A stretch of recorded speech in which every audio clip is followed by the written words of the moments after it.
Yesterday, upon the stair, I met a man who wasn't there. He wasn't there again today. I wish he'd go away. When I got home last night at 3, the man was waiting there for me. But when I looked around the hall, I could not find him there at all. Go away, don't you come back any more. Go away, and please don't slam the door. Last night I saw upon the stair a little man who wasn't there. He wasn't there again today. Oh, how I wish he'd go away. Welcome back to another dose of spiritual bleach. To burn through those persistent blockages that we find on our path to awakening, our path to enlightenment. That opening poem there is called Antigonish. It's by a poet called William Hughes Mearns. And it's technically a ghost story, that poem, but I always find that it has this profound exploration into the nature of identity. It's a very powerfully eerie poem, and it speaks to a kind of almost existential fear. Today's spiritual blockage that we're going to be burning through is relating to identity. More specifically, the belief in being an ego, which is a deeply ingrained, firmly held belief in the story of you. Most of us walk around telling ourselves a story about ourselves, with ourselves as the protagonist, and there's a sort of beginning, middle, and end, and there are side characters and antagonists in this story, and it all seems to be a narrative that's sort of unfolding. And in spiritual terminology, this is often referred to as ego. Now, if you are sincerely on the path to awakening and enlightenment, and you are seeking to abide and recognize, realize that higher consciousness, the Brahman consciousness, the recognition that you are the consciousness that is aware of this story, but you are not this story itself, then you will have come across teachings that deal with trying to dissolve or get rid of the ego and emphasize the realization, the recognition of your true identity, the true self, which is the consciousness, not the identity. You are not the story, you are the consciousness itself. And you may have encountered practices such as the famous Who Am I? That self-inquiry by Ramana Maharshi. And there are many gurus and teachers that in the Advaita Vedanta school of spirituality and philosophy emphasize getting rid of the ego. I prefer the term ego resolution rather than some of the more intense terminology that could be used to describe getting rid of the ego. I just find, my take on the ego is that it's ultimately an emotional trauma response, and that's why it doesn't go easily, and it's not going to respond very well to the more aggressive ways of speaking about getting rid of it. If instead we understand what it is, recognize what it is, truly realize exactly the mechanism by which the ego is perpetuating itself, and just gently bring it to its natural, healthy conclusion, then it will sink away a little bit more cooperatively, for want of a better way of describing it. So maybe that, straight away, maybe that might help a little bit. If you've noticed that your ego is persistent and stubborn, that might be why. It has its own defensive, protective mechanisms. And it can be quite fanatical in its holding on to its narratives. Why? Because it is made out of defensiveness. Similar to those at the end of World War II, there were a lot of Japanese soldiers on the Japanese islands that even though the war was over, they simply would not surrender. They wouldn't. Even when the Allied soldiers tried to inform them, the war's over, you don't need to fight anymore. They said, nope, it's a trick. We're holding on to our positions. That's exactly what the ego does. So the spiritual blockage today is related to the seeker may have a good intellectual or cognitive understanding. I understand the consciousness, I am the consciousness, true self, Brahman. But I still feel so much like I am this narrative, like I am this story. And no matter what I do, no matter what practices that I do, no matter how much I self-inquire, every day I wake up and it feels like this ego is just right there, logs right in, and we're away. Sometimes really unconsciously for days on end, and then you suddenly realize, oh, I'm all caught up in my ego again. When did that happen? And we feel, but it feels so vivid, so visceral, and so real that I am this story, I am this narrative, I am this person. With this name, with this age, with this height, with this weight, with this job, with these relationships, with my ideas for the future and all this history from the past and my current situation and circumstance, it just feels so real. So what we're going to do is we're just going to go through a series of thought experiments. These are meditative, contemplative exercises that can just help us to softly, gently release the belief in the solidity of this illusory entity that we term the ego. So buckle up, because this one's a little bit of a noodle baker, and it can take a little bit of meditative awareness itself to even go into this way of perceiving oneself and perceiving reality. So let's dive right into it, shall we? The first is to cast your mind back 5 years. 5 years. And really do this. Go all the way back 5 years ago. And see if you can imagine what it was like to be you from 5 years ago. Can you remember that person?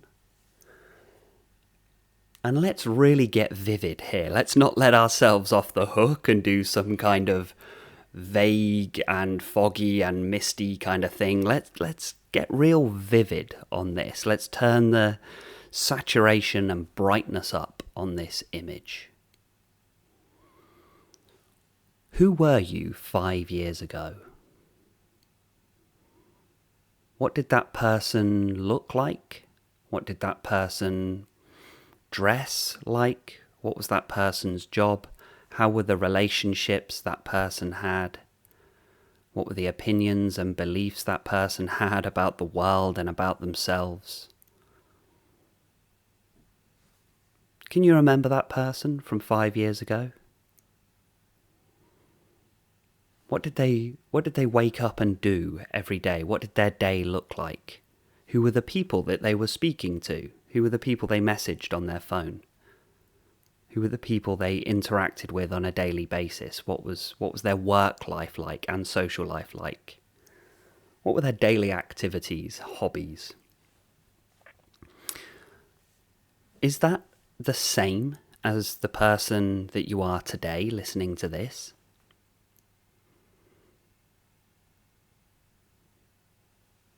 And what about 10 years ago? Do the same thing. 10 years now, go all the way. 10 years, 10 years, 10 years. 10 years ago, what did that person look like?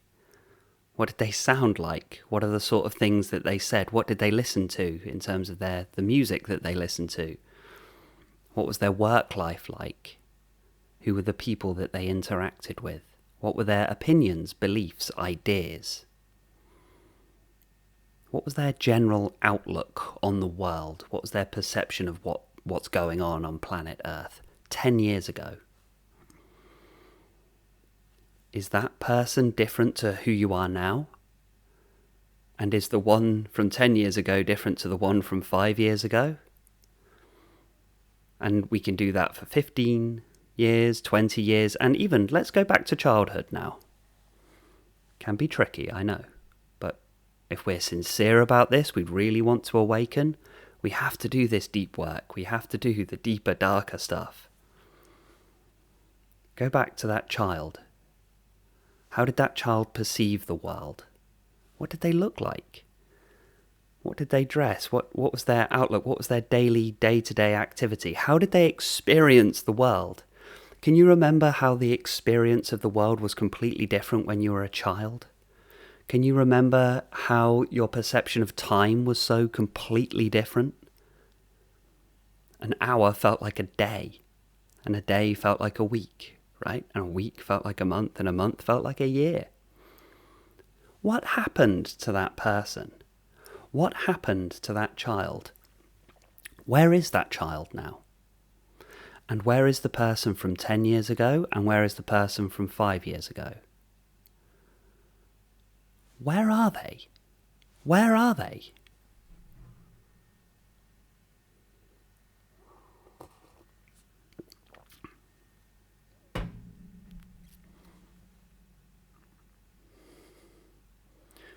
Well, they're not here. They don't exist in the now, in this reality now. They exist in your mind as a kind of memory, as a vague recollection of a person.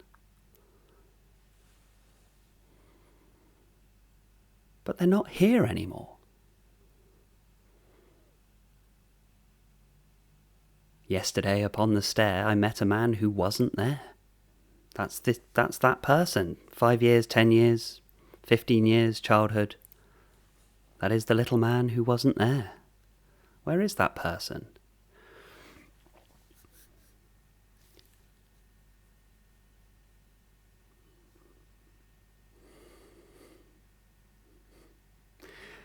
Now, how interesting is it that those people aren't here anymore? Look, I know we can say, yes, that person grew and evolved into the person you are today. I understand that.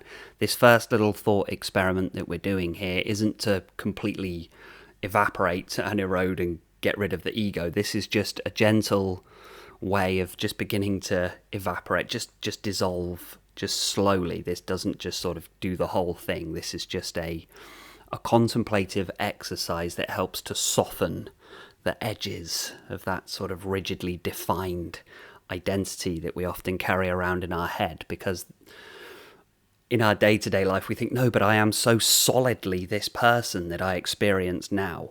But 5 years ago you'd have said the same thing about that person, and 10 years ago you'd have said the same thing about that person. 15 years ago, childhood, you'd have always said, no matter what moment it is, you will always say, no, I am this person solidly now. I am obviously this narrative. But we've just recollected those people. They're no longer here.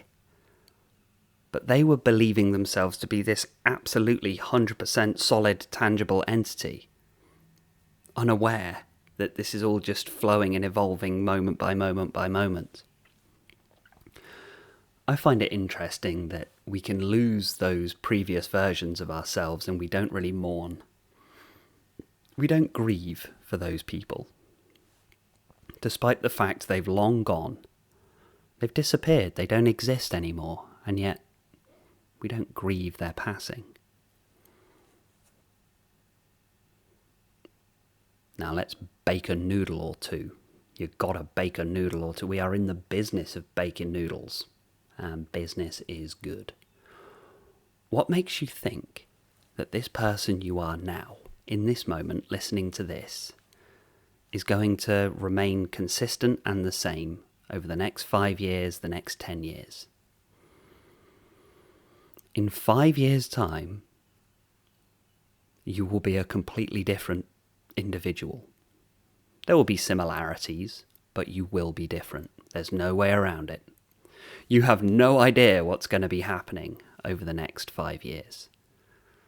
Things could change like that to completely shift your identity in the blink of an eye.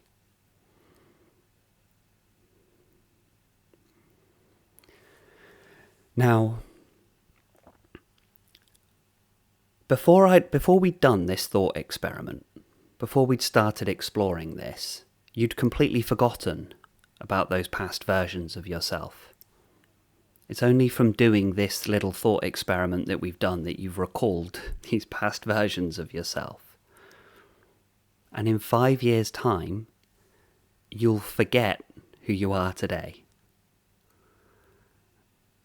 So this feeling of attachment, of holding on to this solid, tangible thing that is happening now, which is the story of me, my name, my history, my future, the whole story, and everybody, I've got these people should stop saying these things to me, and I should do this, and they should do that, and these things should change, and this situation, circumstance should change, and I'm going to move forwards into all of everything that's on your mind related to that personal narrative. In 5 years' time, it won't be here anymore. You'll have completely forgotten.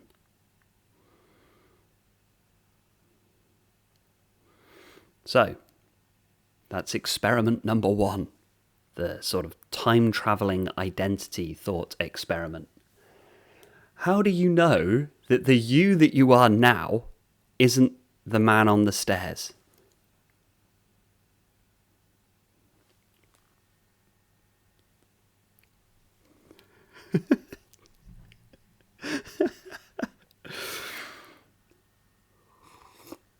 The moment you've become aware of the moment, it's already passed, right?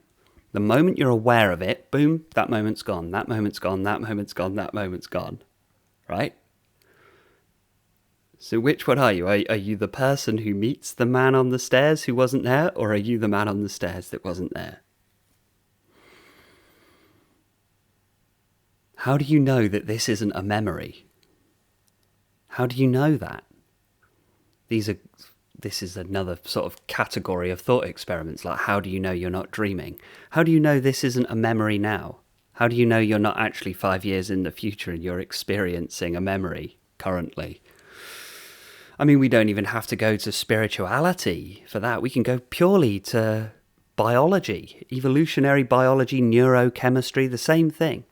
All you ever experience is brain activity, according to biology. In spiritual terminology, we might say consciousness is just only ever aware of mind, right? Everything is mind, because everything is constructed out of our sense perceptions. That's all you ever experience. You don't experience an outside world. You experience your perception of an outside world.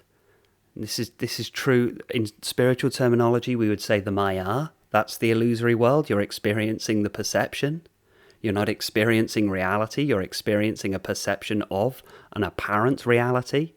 Nothing is real. It's just appearing. Purely Hindu Maya philosophy. Or we could go to neurochemistry. Say consciousness is seemingly aware of these synapses with electrical impulses firing between synapses. And that creates brain activity, and you're aware of this brain activity, and that's what manifests as your experience of life. So in terms of neuroscience, essentially, because your perceptions of the world and yourself, including your thought processes, you're aware of it like a split second after it happens. So technically, your entire experience of life is a memory. I told you we'd be baking a noodle or two, but we're dealing with identity purely today. So, that's thought experiment 1. Let's go to number 2 right here.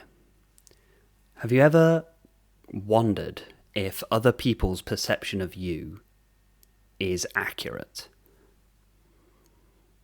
I mean, a lot of people do spend a lot of time thinking about that, obsessively so, I would dare to suggest. Other people's perception of you could not possibly be accurate. It can't be. Why? Because through the lens of their perception, it's going to be coloured by all of their bias, by all of their experiences, by all of their preconceived notions, just by their own perceptual filters, the way they interpret things, through their own beliefs, through their own opinions, through their own narratives, through the way they perceive themselves, the way they interact with you. Their story of you is going to be very, very different from your story of you. You have a narrative in your head, you're a certain type of person, you do certain types of things, you have a certain type of job, you have a certain temperament, a certain personality. And that's you feel, right, that is the accurate representation of me. But have you ever considered how curious it is that you are the only person on planet Earth with that particular identity narrative about you? You're the only one. There is one out of what we up to now, 7 billion, 8 billion. There is one who has that exact narrative. Other people's perception of you may be somewhat accurate. There may be accuracies within there and similarities with what you tell yourself about yourself, but it's not going to be the full picture. They don't know everything about you. Nobody can. Only you can know everything about you. So nobody else on earth is telling the same story about you that you're telling yourself about yourself. So which one is accurate? That's why the thumbnail was, would the real you please stand up? I repeat, would the real you please stand up? We're going to have a problem here. Right? So which one's you? The one that you tell yourself inside your head? Or the one that other people are telling? And they're all going to be different from each other anyway, right? So we have not only the fact that this supposedly solid identity is relentlessly changing, day by day, moment by moment, we also have the fact that every single individual, including yourself, is going to have a different story. So, is it accurate, considering everyone's is going to be different? Is it accurate? And we're baking noodles at 220 degrees for about an hour here, because what about your story about other people? Do you think that's the way you perceive someone else, the story you have in your mind about somebody else, do you think it'll be the same as the story they're telling themselves about themselves inside their head? It's not going to be accurate, is it? So this whole business of ego, we have to recognize that what we are aware of is a completely illusory game. We are aware of characters, and characters are not reality.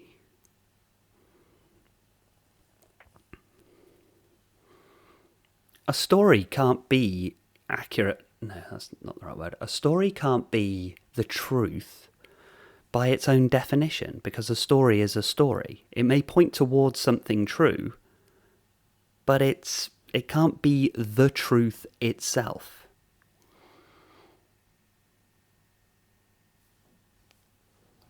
And kind of similar to that, in that kind of vein, what's the primary role that you see yourself as? You may be very identified with the label mother, father, son, brother, uncle, or You may not place so much value on family, those sorts of things, and instead you have more of your job title firmly there. You consider yourself to be doctor, mechanic, plumber, pilot, nurse. That's the primary kind of word that seems to fit for you. But to the people you work with, that's going to be the primary label that they would probably use. They would accurately say, oh yeah, so-and-so. He's a good plumber. He's a plumber. That's what he is. That's what he does. But to that person's child, the primary label would be father. They would see father first before plumber. Right? This is all just kind of getting to that. Softening the edges to realize that these things that we consider solid are far more malleable than we first thought, which is a massive relief. So relax. There's a huge push recently, or maybe it's always been going on, I don't know, but people are in a real hurry to define themselves. This is why nobody can ever seem to find a satisfactory identity, because there's no such thing. And it appears real, but it's not. That's why it's not satisfactory. And there are many people who are searching desperately to find the identity that fits, to find the identity that feels like the real me and will be validated by the world. That's what people are searching for, unaware that this is a fool's errand. This is a wild goose chase, unfortunately. You're chasing a phantom. It's like drinking salt water for thirst. You're only going to get thirstier. You cannot find a satisfactory identity for the reasons that we've been discussing. It's constantly changing, and your picture will be different to other people's picture. So often we're searching for validation. We are searching to be accepted by the external world. Please accept my identity. And when we find that this world doesn't validate us and doesn't accept us, we think there's something wrong with us. There's nothing wrong with you. There's nothing wrong with you. The error is in the task itself. The error is in the task to begin with. Trying to find a stable identity and one that will be accepted by everyone. We've just found it constantly changes, and you will never be able to project accurately the image that you have in your head about who you are to other people, because it goes through their own filters. So it's a mug's game. It's a mug's game. And people spend their whole lives doing this. Spend their whole lives thinking, if only I could find the correct identity. It's not going to happen. It can't happen, because it's not accurate to reality.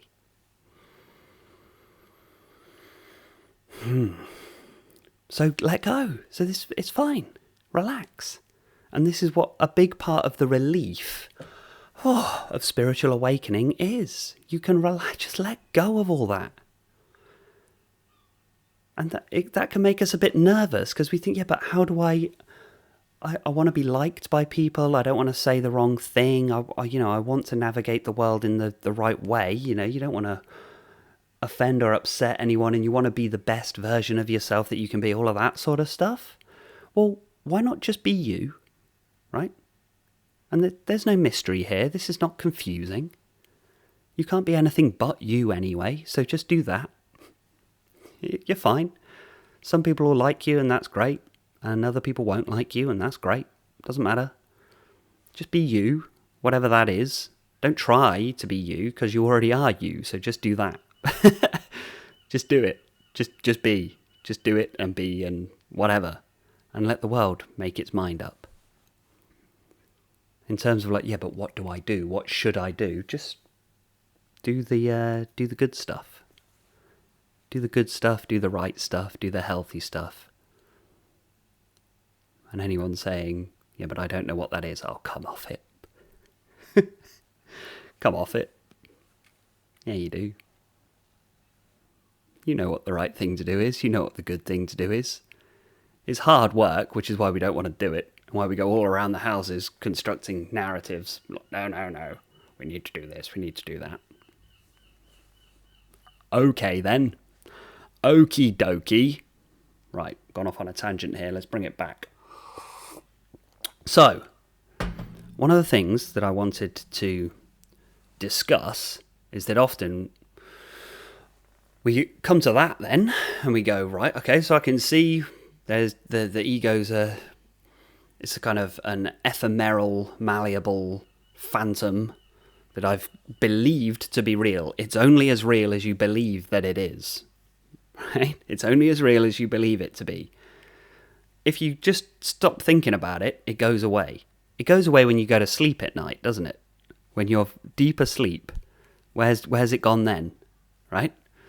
And, another thought experiment is, if there was nobody else on planet Earth, would you still act in the same way? Would you still have this personality? If it was like that, that film 28 Days Later, when he wakes up and no one's around? What if just everyone on Earth just vanished and it was just you? Just you. Don't worry, there's plenty of food and there's plenty of water and everything, so you'll survive, it's fine. There's just no more people. Empty world. I've got meditations on this. Would you still have the same personality? Or would things change quite a lot? So this thing called ego, identity, personality, it could disappear. And it does disappear at night when you go to sleep. The whole thing vanishes and you do fine. Your body does just fine. Reality continues just fine. You never needed it. It does lead us to the question, why is it even there in the first place? What even is it? Why is it there? The universe doesn't make mistakes. So it didn't make a mistake when it did the ego thing, right? By the way, I've said before in videos, the way to kind of think about but why does infinite universal consciousness localize itself as an individual? Because that always leads to suffering. Well, I've said before in videos, it's not the universal consciousness that does that, it's you that does that. It's the ego that does that. It's the belief that does that. So it's not like, why did the universe do this to me? The better question is, why did you do it to yourself? There's no shame. We've all done it. Right? The whole world culture is based on reaffirming this, so don't feel ashamed for doing it. It's not like everyone else got it and you didn't. It's like, nah, we're overturning. This is why it takes quite a lot of focus and courage to really, really do this, to really drop the ego, because ain't nobody else doing it. And ain't nobody else going to validate it when you do it. This world is committed to invalidating you, particularly those on the genuine spiritual path. But we're answering the question now, what is it then? What is the ego? Why does this mechanism even exist? The universe doesn't make mistakes, so why does this mechanism exist? What's actually happening here?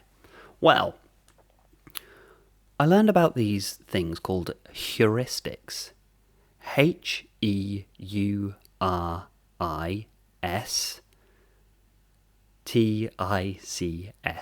Heuristics. And heuristics are a way that the mind collates and condenses very complex information into a way that makes it much more convenient and makes it much more practical and functional in daily life. So an example here is that when you drive your car, you can walk up to your car, open the door, turn the key and drive to work, right? You are not thinking about the catalytic converter. You're not thinking about the chemical composition of petrol. You're not thinking about how the combustion engine works. You're not thinking about the physics of how cars drive. You're not thinking about the individual atoms that make up physical material. You're not thinking about you're not even thinking about which roads to take to work. You're doing all of that automatically. So the way your mind is perceiving reality is to take all of this incredibly complex information, and it just it creates like a shorthand. It creates like a little program. So in your mind, you just have the concept car, driving, drive to work. Just like a computer program. At a certain point, it learned all of that information, which was complex and hard work whilst you kind of put those pathways and patterns in. But eventually, it just became the concept car, drive, work. Turn key, pedal, push pedal, car goes brum, brum, brum. Right? Just giving you an insight into how my brain works there. But you could have this for so many different things. Everything. You just do so many things automatically because your mind has just created a kind of concept that takes incredibly complex information and packages it in a way that is much more shorthand, much more practical. Because it would be impossible. Imagine trying to drive to work where every single step of the way, you're like, Neo when he sees the code in the Matrix, is like every single thing. If you could see every single atom, if you like, what is this? Just too much. If you had to learn it every single time that you did it, we'd get nothing done. So that's why the mind condenses things into these conceptual patterns. These are called heuristics. A heuristic way of looking at things. I think that would be the right terminology. Anyway, interestingly enough, I came across that term when I was watching the incredible debates between Sam Harris and Jordan Peterson, and they were discussing the role of religion and religious texts and the role of atheism as it relates to morality. And Sam Harris was arguing maybe it's time we did away with all of these ancient texts such as the Bible, and Jordan Peterson was arguing for the Bible and saying they're a necessary element, that religion forms a very necessary function in society in order for people to live a morally just life. Classic debate. It's been going on for a very long time.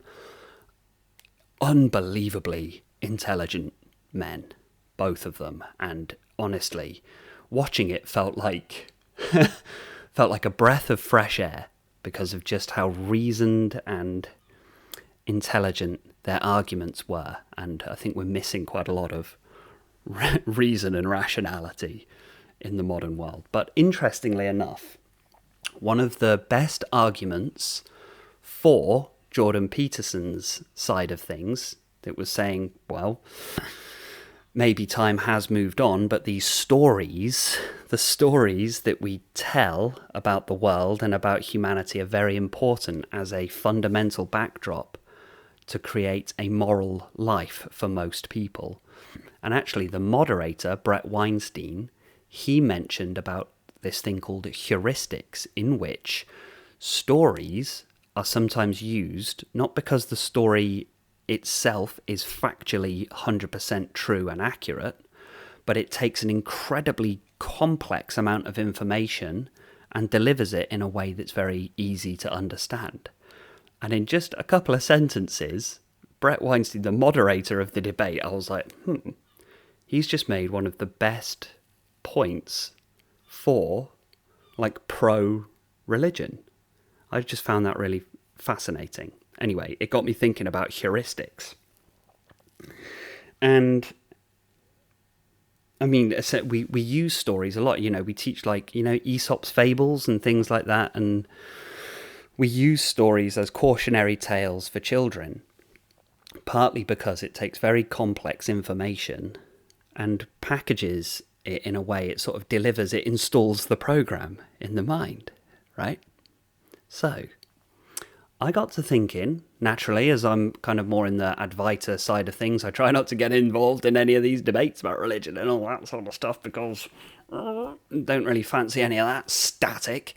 But as I'm more in the kind of Advaita Vedanta kind of philosophy, the self-inquiry, ego resolution, all of that sort of jazz, thought, how does this concept of heuristics work here? And I realised that ego is a heuristic. Now, I think that its origin is as an emotional trauma response. I think when we come into the world and we're receiving the intense fears and desires that the seeming individual experiences, and we're trying to navigate the social world, we kind of construct this very powerful narrative around ourselves as a kind of defense. It protects us from feeling afraid or ashamed and, feelings like that, because we have this nice soft barrier around that's like, well, I have a mask on, so if people don't like me, what they actually don't like is the mask. In a nutshell, essentially. And I thought, well, and the reason that we can do that, the reason that's even possible as a mechanism, the reason that's even possible as a function, is because the ego is a heuristic. A heuristic. It takes an incredibly complex amount of information. I mean, let's take school as an example, and let's take the years of school that were the absolute hardest, the most brutal in terms of socio-emotional processing, the teenage years, like 14, 15. You got a lot going on. Think of all the information that you're trying to process during that time. Do you think that you can process all of the information about every single one of your friends and everyone in your year group and everyone in the school, including the teachers? Too much to go in every day and try to calculate all of that, right? This is as we're forming our identity, forming our ego.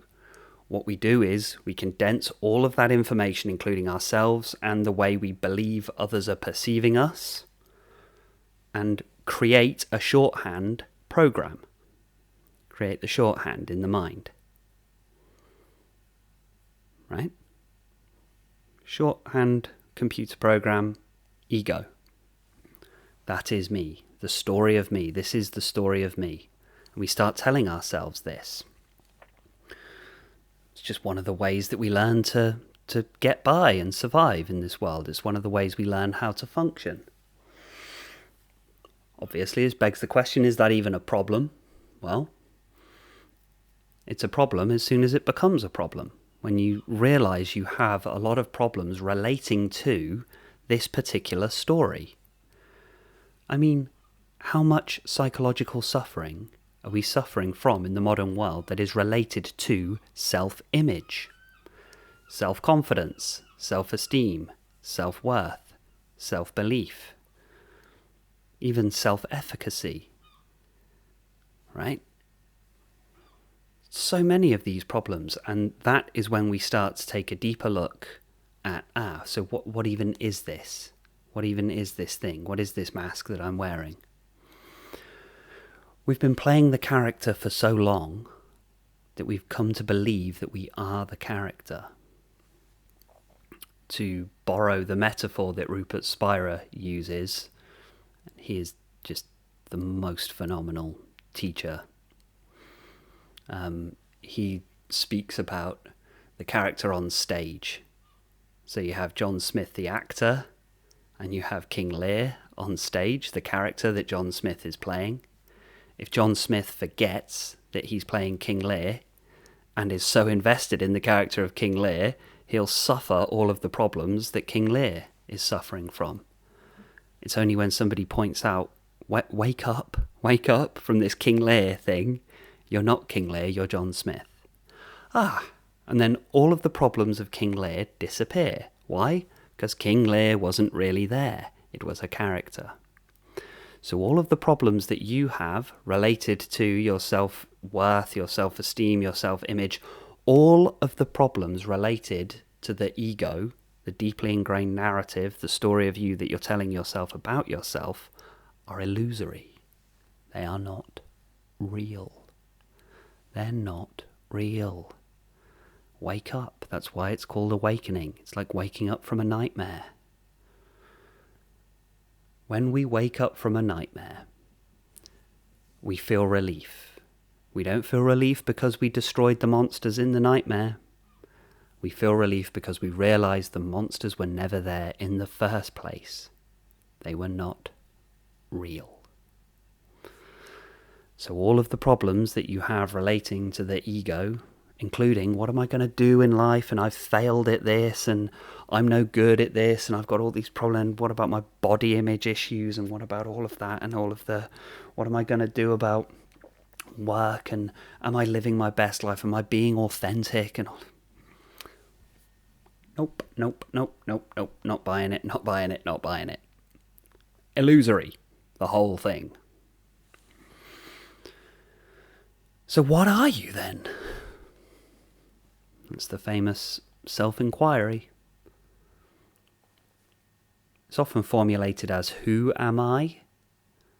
But if the problem with who am I recently is that people use that to, it's like, trying to just want to live my best life sort of thing. It's like, who am I? Just trying to find who I am, really. Who is my true authentic self? It's like, but doing that is just trying to find an acceptable ego.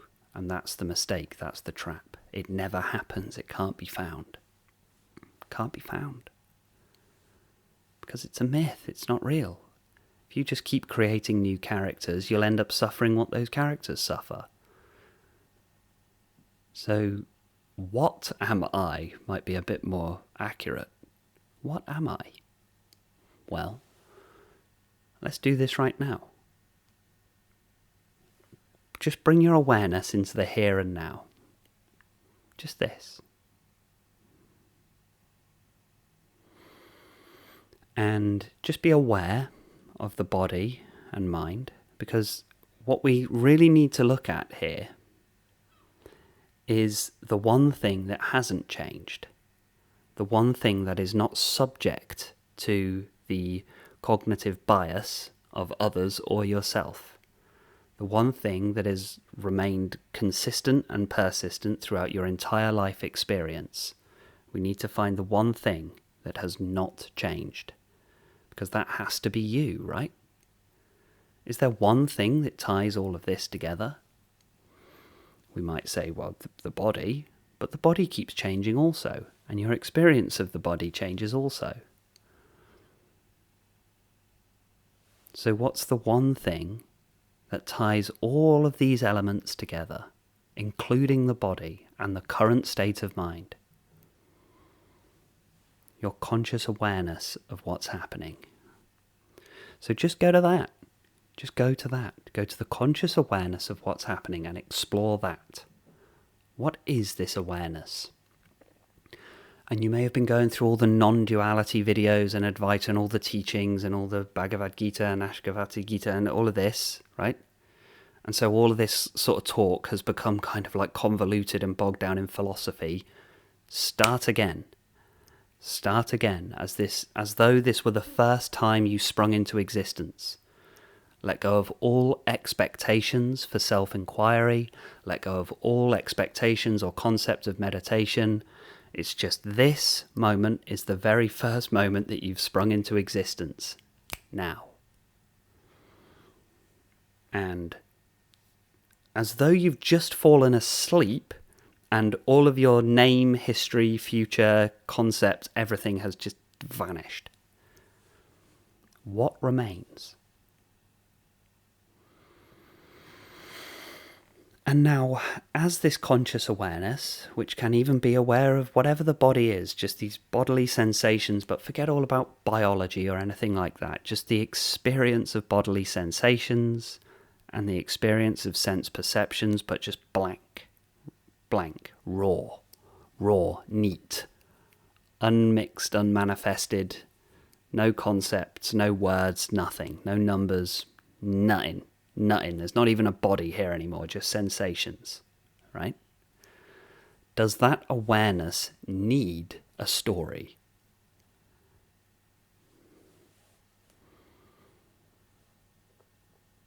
Does the awareness need an ego in order to just be?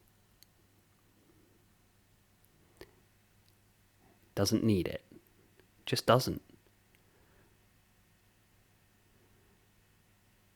And does your being, just this awareness of being now as it is, does it need anyone to come along and validate it? to say, yes, that's accurate, that's true, yes, you've got it. Does it need that? Again, let's just say there's just nobody on Earth now. Everyone's just vanished. 28 days later, gone. Hello. Everyone's gone. The awareness would still be here. It doesn't need any validation. It doesn't need a story. It doesn't need a name. It doesn't even need your own validation. It doesn't need any cognition at all. It doesn't need the mind. And that's what you are.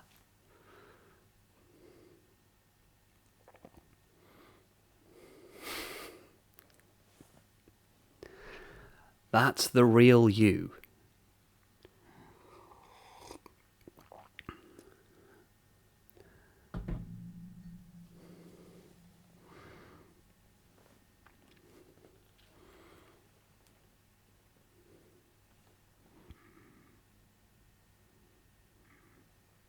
I think that's everything today, team. Thank you so much for listening.